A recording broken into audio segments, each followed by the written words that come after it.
অতএব এত দুশ্চিন্তার কিছু নাই, জীবনকে নিয়ে এত দুশ্চিন্তার কিছু নাই। জীবনটাকে কোরআন সুন্নাহর আলোকে এনজয় করেন। কোরআন সুন্নাহকে দিয়ে জীবনকে এনজয় করা যায়। কোরআন এবং সুন্নাহর আনুগত্যের মধ্য দিয়ে আপনি জীবনকে উপভোগ করেন, টেনশন করার দরকার নেই। মনে রাখবেন, আল্লাহ যদি আপনার সাথে থাকেন এবং আল্লাহ যদি আপনাকে কবুল করেন, পৃথিবীর কোনো শক্তি নাই আপনাকে টলাবে। পৃথিবীর কোনো শক্তি নাই, পৃথিবীর সমস্ত শক্তি একত্রিত হয়ে আপনার চুল বাঁকা করতে পারবে না, যদি আল্লাহ আপনার সাথে থাকে।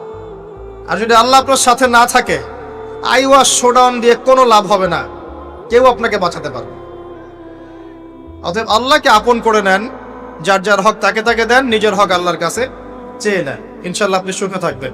এর আগে আল্লাহ পাক একা ছিলেন, আর কিচ্ছু ছিল না। হুয়াল আউয়াল ওয়াল আখির ওয়াজ যাহির ওয়াল বাতিন ওয়া হুয়া বিকুল্লি শাইইন আলিম, সূরা হাদীদ। আল্লাহ পাক একা ছিলেন,